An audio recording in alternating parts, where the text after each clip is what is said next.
Hi, in this video, we want to take a look at visualizing spatial data.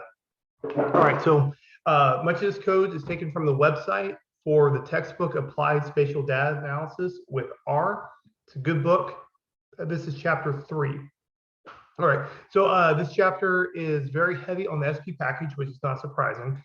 So our goal is to go through and visualize what we've got for our data. So my data is going to consist of, I've got coordinates, usually latitude and longitude, and then I have a data frame that connects to the locations, and I want to be able to plot and visualize what I see at each individual location.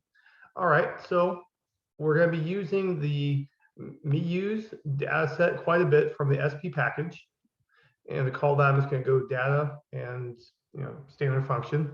Now, after I get this, the data set does not have coordinates automatically set up. So to make sure that the SP package recognizes the columns X and Y as coordinates, what I'm going to do is I'm going to use the coordinates function to declare that.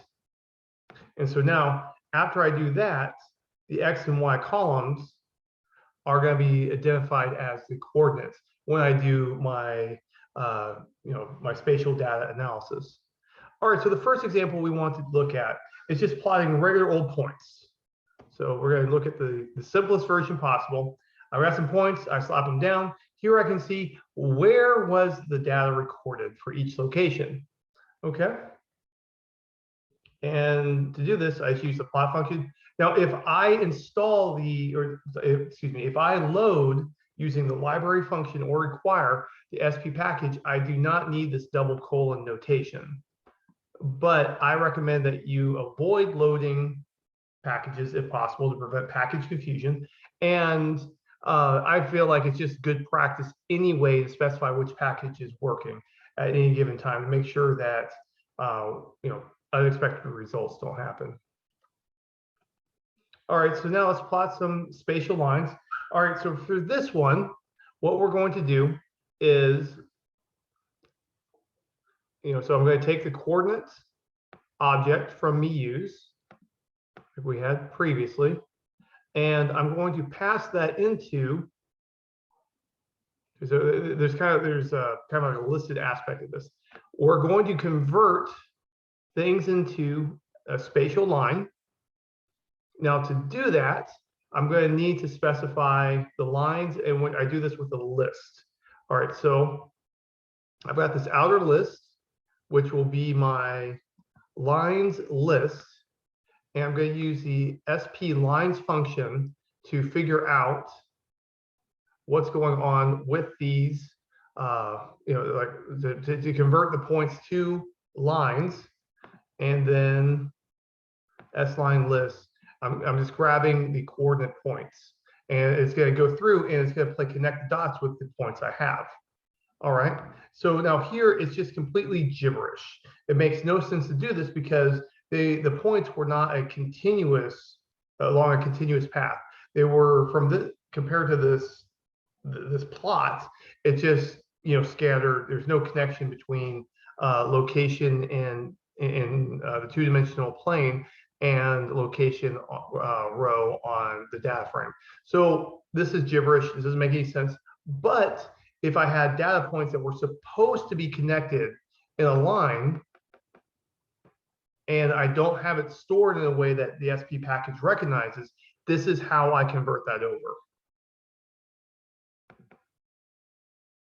All right, next one we want to plot is our spatial polygons. All right, so what we're going to do is I'm going to take the MeUse river data set. I'm going to convert it to a polygon, and then I'm going to take so here I only have one polygon going, but I could have had multiple. I pass the multiple to the polygons function in the SP package. Then I put it in a list like that. And then I pass that list to spatial polygons. So this is very similar to what we did with the spatial lines, but now I'm doing with polygons. So I had to convert it to, so previously I converted it to a line, Then I put that output into a lines function, and then I plotted that. Here, I'm going convert it to a polygon.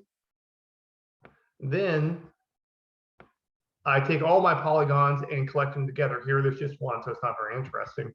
And then that list of polygons gets passed to the structure that I want to have, which is spatial polygons.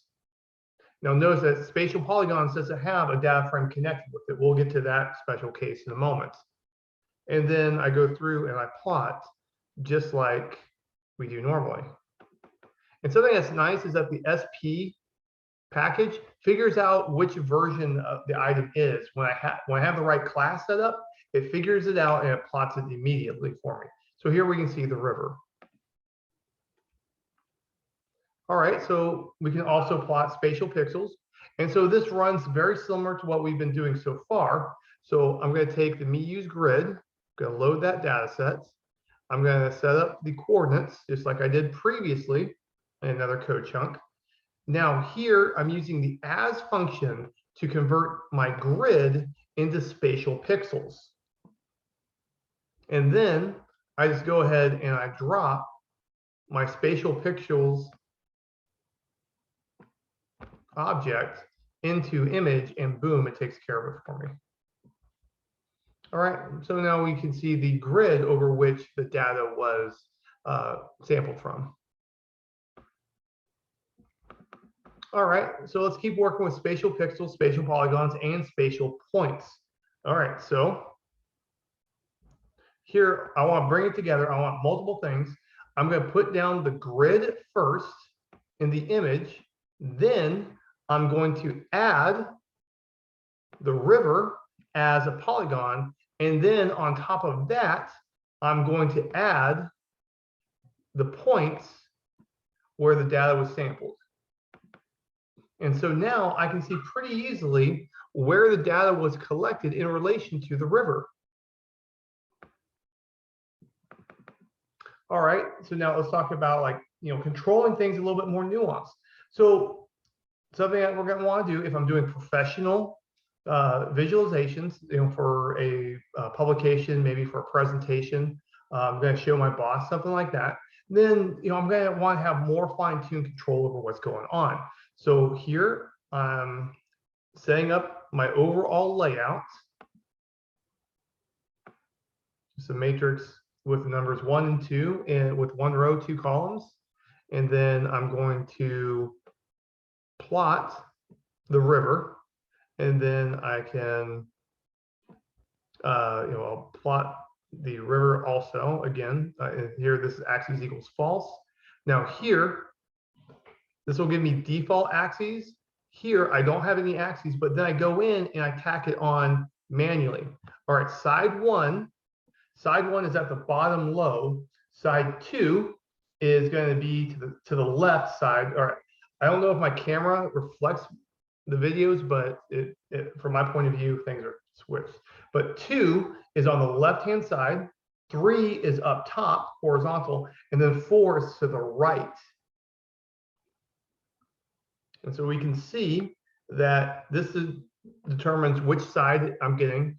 This says, where do I put my tick marks? And this is how big they are. So something that's nice about this axis function is if I want to, I could have different units on left and right, top and bottom. So I could have like feet on one side, meters on another. I could have Celsius and Fahrenheit on parallel axes. And so this gives me a good way of controlling things like that. And it's not really that useful here for spatial data, but conceptually, it's there. All right, so here's the default axes, and here's where I have more control. And you'll notice that the code, I didn't mention it, but the code shrinks down the size of the numbers. All right, now for controlling the margins, what I'm going to do is I'm going to use the par function for this. And so there are a lot of different margins in R. Usually MAR is good enough for most applications. There's also MI for internal margins, MAI. There's OMA for outer margins. There's several different ones, but usually MAR is good enough for most applications. All right, so what we're going to do is I'm just going to plot some stuff. So I've got the me used data sets, and I'm adding the river.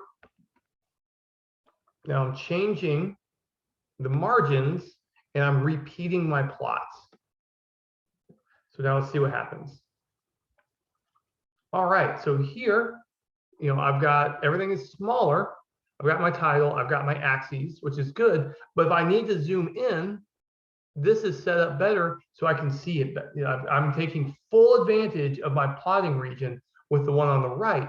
But I did that, I sacrificed some other information. But this is good because I have control over what's going on. Now, something we can do, we can also put a compass and we can put a scale on our map. So here I can go ahead and just plot, just like I have been, plotting the points, plotting the river.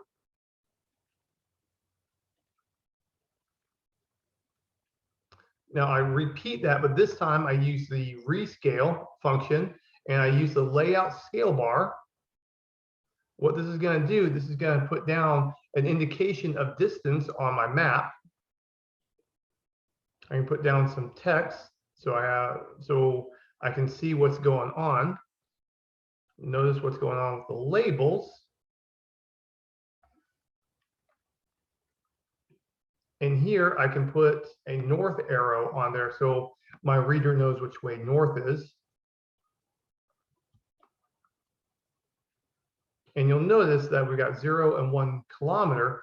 And so the author went through and manually figured out these coordinates to be able to put these numbers right by the scale bar, which is kind of a pain in the neck, but it got spot on. It's looking good.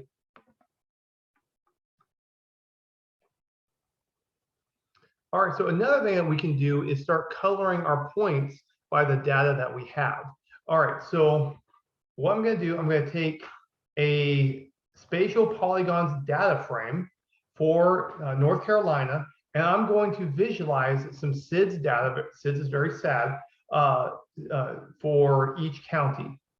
All right, so what I'm going to do, I'm going to read in my data using map tools. Now I'm going to make sure I have the projection that I want. So here I'm choosing datum NAD 27 for this one.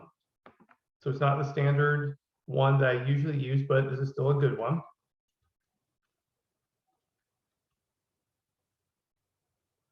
Now here, what I'm doing is I'm doing some arithmetic to convert the number of SIDS cases divided by the number of births to give me the rate that's going on. So this way we're looking at the rate of SIDS instead of the number of SIDS. And now I'm going to color by quantiles. Or actually, this is coloring by quantiles, going from 0, then 0.2, 0.4, 0.6, 0.8, and 1. That's what the sequence does in the probs. Now I'm going to make it so that red represents, so SIDS is bad. So when I want to visualize something that's good, usually green is good, red is bad. It's a good schema. Yellow's in the middle, because that that corresponds to traffic lights, and people pick up on that fast. All right, so what I'm going to do for each bin in here, I'm going to color it a different shade of red. The higher the SIDS rate, the darker it will be.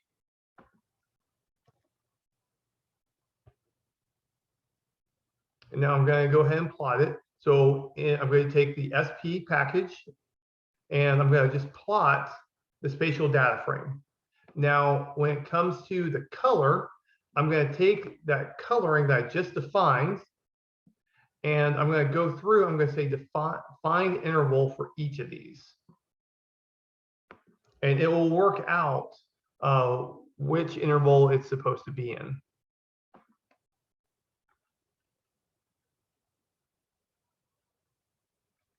And now here, something that's real nice to do is that I'm putting the degrees axes on here. And what this does, this puts down my latitude and longitude lines.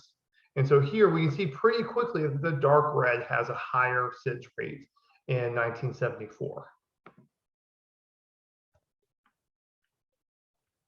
All right, so something that is is important when we work with our data is that I have to have the same projection for everything. So if I've got a polygon, I have a grid, I have some spatial points, I have to have everything on the same sheet of music. I have to have everything with the same projection.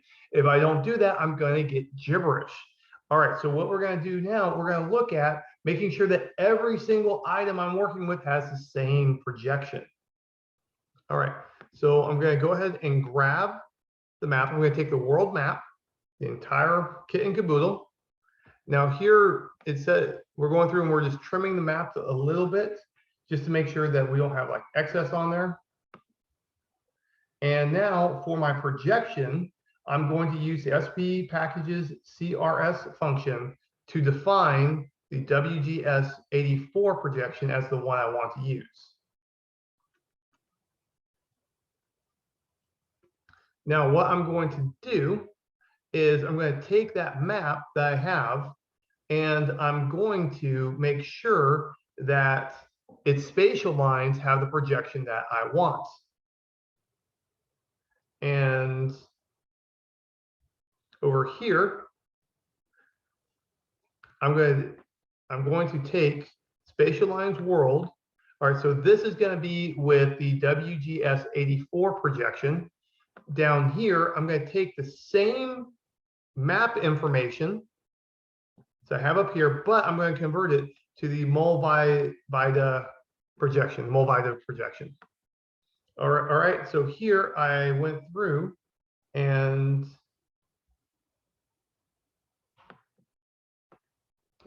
yeah, so I am defining this to be Mulvida projection. Now this is a projection that preserves area. And so this is a good choice when I want to have countries have the correct amount of area. Remember, there's always a distortion when I take a three-dimensional object surface and put it on a flat two-dimensional plane. So there's always a distortion when I'm using a map. Here, I get to control the way that it's distorted. Now, what I want to do, I want to go through, I want to get some grid lines going on. So I'm taking the WGS84 projection, and you know what? I want the latitude and longitude lines. So here, this is going from, this is going east and west, and this is going north and south. All right, well, this was built, the grid lines were built with the WGS84 projection. I want the Mulvida projection on this. So what I do is I take the output, I pass it to the transform function right here, and I just specify the projection that I want it to be. Easy peasy, lemon squeezy.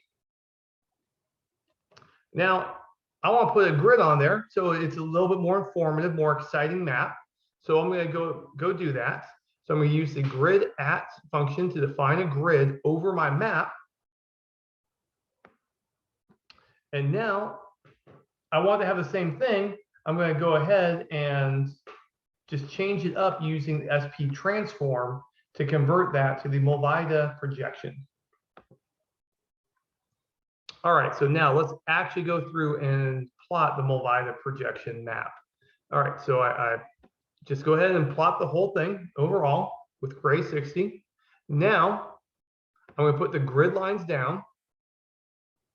And after that, I'm going to go through and I'm going to put the coordinates on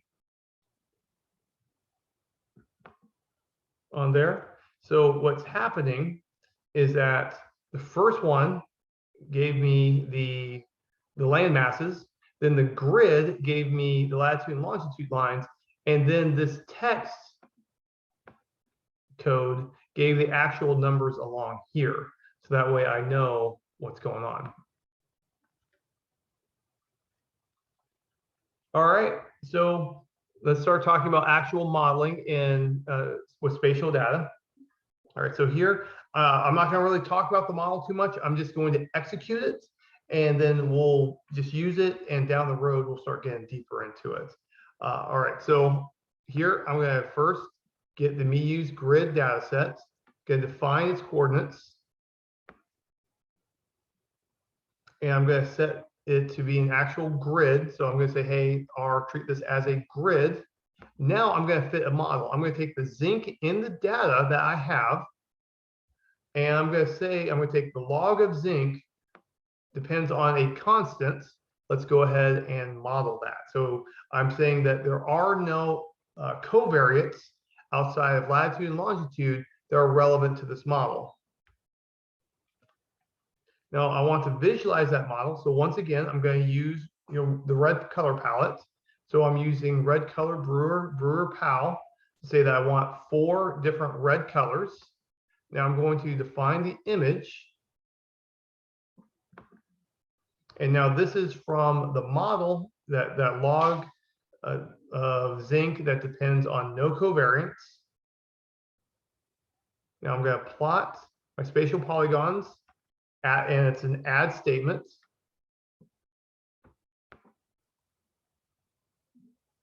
And I'm going to go ahead and plot the location of things. So let's go ahead and see what it turns out. And we get 2 titles on here. And then boom, we have what's going on. All right, so now I can see where things more concentrated. So I'm using latitude and longitude as the only variables that connect to the concentration of zinc. And so I can see the darker red is where I have more zinc. I can see that the circles are where things were actually sampled, and good practice, this is a very good visualization, this makes the circles bigger when there is more zinc in the location. My interpretation of this is that it looks like there's more here and more here. I'm going to go ahead and guess. I don't know this for certain, but I'm going to guess that the water flows down this way, and the zinc is accumulating as it's hitting the shore. We've got less of it, and when it comes around, the zinc hits the shore, and then so zinc is being lost as the water flows, and it's depositing, in the earth. All right, so now something I want to be able to do is get actual values from my model. Now, something I'm going to do is I'm going to make another model. Now here I'm saying that zinc does not depend on any covariates, only depends on location. So previously I have log of zinc depends on coordinates. Now I've got zinc depends on coordinates.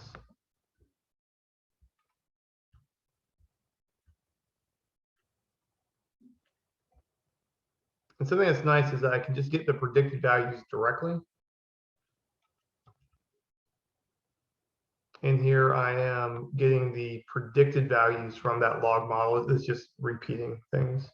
So now let's go ahead and visualize it. All right, so to visualize it, I'm going to go ahead and use the lattice level plot. And my function formula is that the zinc depends on the coordinates, and so it's given the name. Here is my data, so I have to convert this over to a level set format.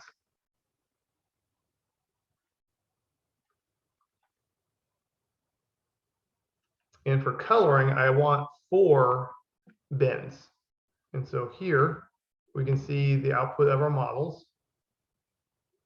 And so, there's, by using log or direct, there's there is a slight difference in how things are being binned. And so, it's important for us to know the difference between this, so that here we can see that log model generally has lower, the lower color is more throughout. All right, so now let's use SpPlot. We're going to visualize the same thing.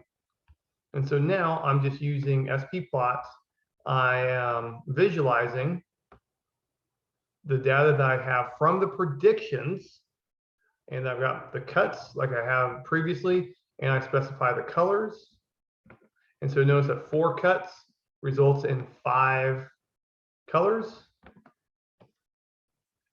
1, 2, 3, 4, 5.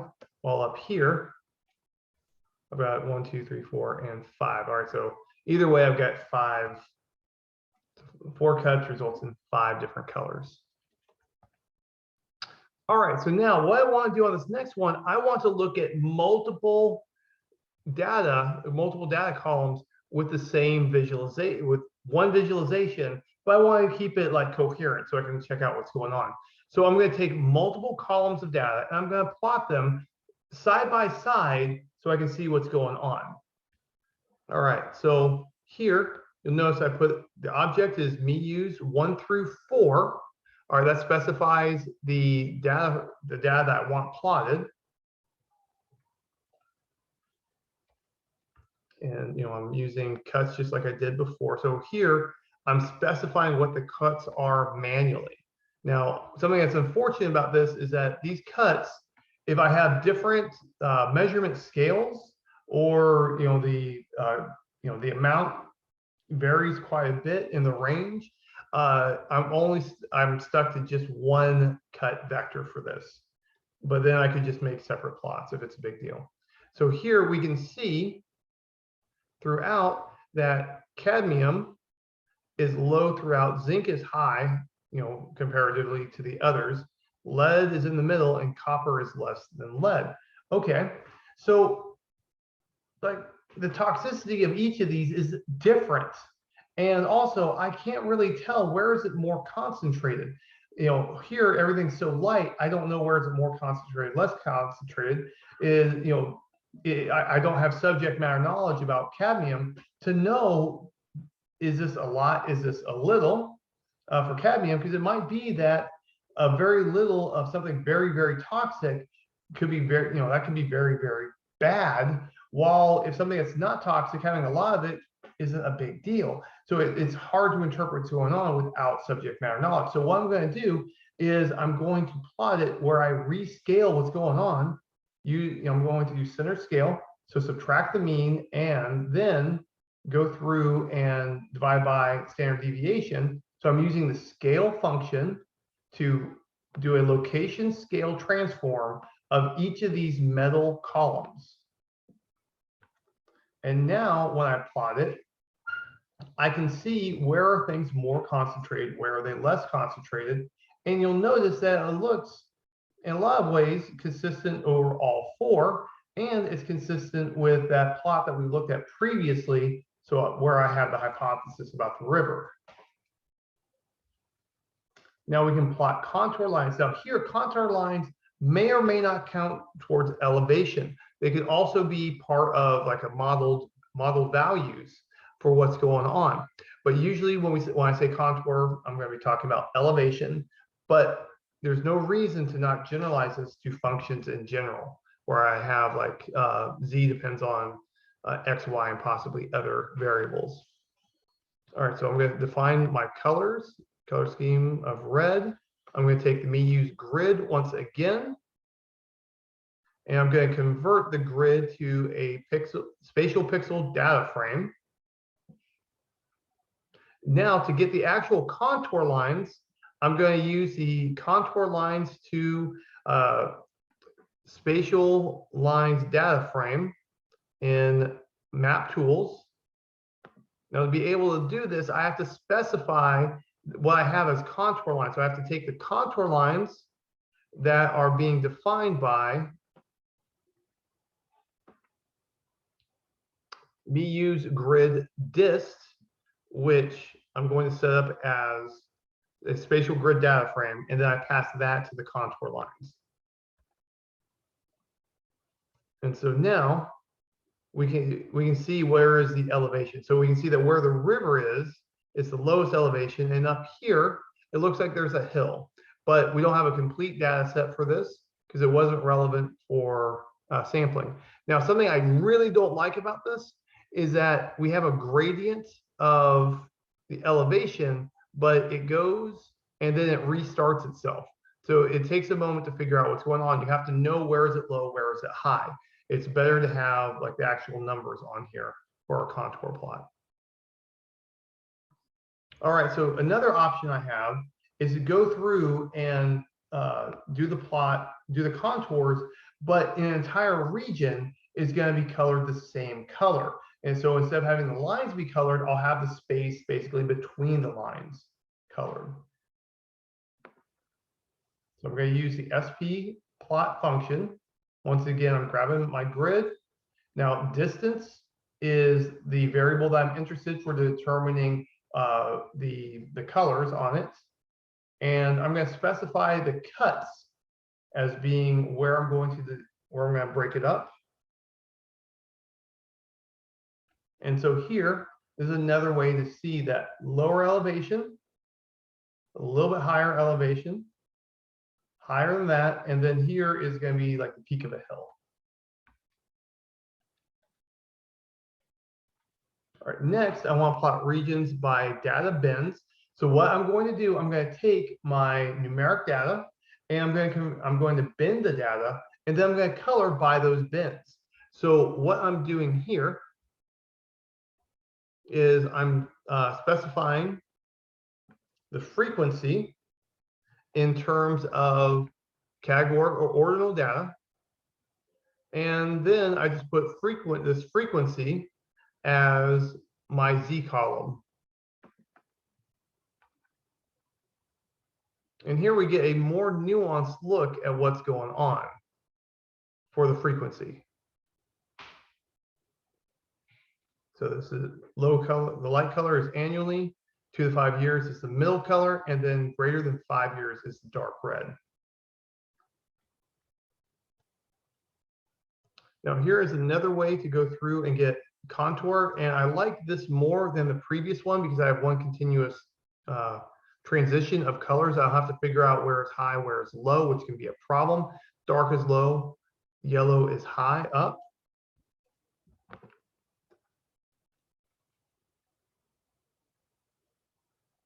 All right, and to do this, once again, I have to get my grid to be a spatial pixels data frame. And then I'm going to convert it to the image of a spatial grid data frame. Then I get the contour lines to a spatial lines data frame. And then I just plot it. So once it's in a spatial lines data frame, boom, I get my contour plots. So all this work here was just to get this bit of code. Now, something else I can do, I can start taking more control over what's going on. I can define the layout. I can just, and put down arrows. I can rescale things. And so what I can do here, I'll show you the outputs, is that I can start controlling things like putting down the scale, putting down the arrow. I can, define my color bar. And that's what I'm doing here. So I have the river object, and then this is what's going to define the north arrow for me.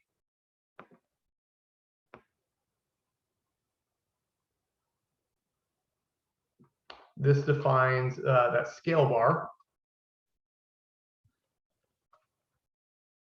These are the labels of the scale bar. Now this is for plotting the points on after I have everything else down. Now, what we're going to do for the layout, now here, this is important, is that this is an ordered list. So I have the polygon, I have the north arrow, I have scale on here, and then I have the numbers for the scale, and then I have the points. So the order in which this is put down from the early ones are the ones that are put down first, and then the other items are stacked on top. So this gives me control over stacking things on top of each other.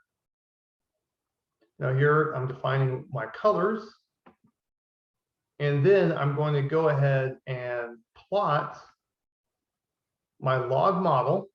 Now this is the predicted values, but I'm going to specify that I want this layout for it. So what's happening is that this, along with this, so the model plus the color palette determines the colors in the pixels, and then the layout determines that the river is here. It determines the north arrow, the scale, and gives me this information. Now we can also use ggplot. All right, so ggplot is definitely a good way to create things. Just that we have to make sure that the data I have is in the format of a data frame. So what we can do, I use the as function to convert to a data frame. I personally would use as.data.frame, but this is definitely a good way to go. This is the as function is very flexible. Now what I'm doing here, this cut function, is I'm saying I want to bin my points together so that it's a little bit easier to set up the coloring. And then just like regular old ggplot, I specify what the data is. I specify the aesthetics. So here, X and Y are the coordinates. The color is the bin of the zinc. I'm plotting the points. I'm making sure that my coordinates are equal. If I don't do this, it's going to stretch out the axes to fill the plot region that I have. Well, here that doesn't make sense. I don't want that distortion. I want the coordinates to be equal. And here I'm just saying, hey, the colors need to come from the Brewer-Powell reds object. And I recommend using theme black and white for most problems, by the way. Now we can also use the last extra package.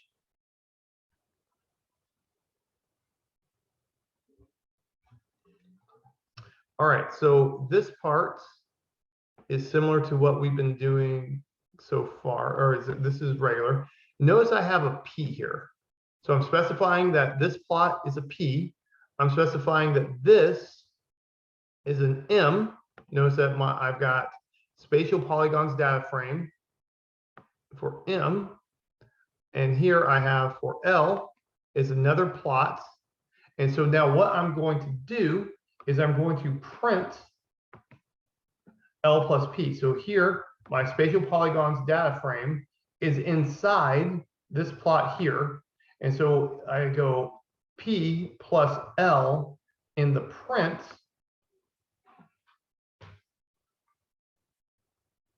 It's going to give me my plots.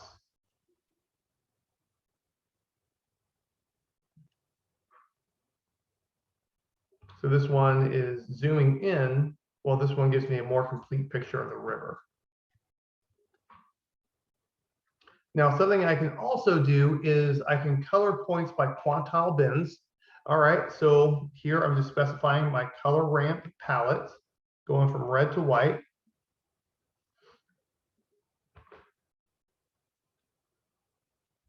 Now, if I want to go through and bin things by quantile, I can use the class int package, use class intervals. I'm saying that I want to use zinc to determine what the quantiles are, and I want 5 bins. And so boom, we can see I get 5 bins, 1, 2, 3, 4, and 5, and they're all with an equal number of observations, approximately. So quantile will give me approximately the same every time.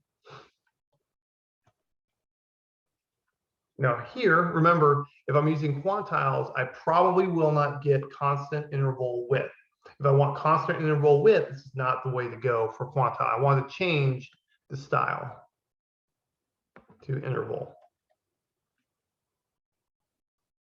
And so now I can check and see that each of these sub-intervals has the same number of points in them, but here things are a lot more spread out.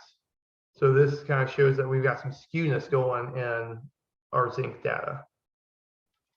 Now I can do the same thing, but now I'm going to bin my data by the Fisher-Jenks algorithm. And so what I change here is that I change the style to Fisher when I call class int class intervals. So the big change is just the Fisher for the style. And so now we can see that I have different widths for the intervals, and I have a different number of points in each bin. And so now when I plot it, we can see that here, this one is not so compressed. It's kind of like, so the Fisher one is a good compromise between quantiles and constant intervals. Now, something I can also do is I can use the find colors function to specify colors in other plotting formats. And so here I'm figuring out what the colors are for my quantiles and my palette. And now I'm using the find colors to figure out what it should be. And I just pass that to my plot function.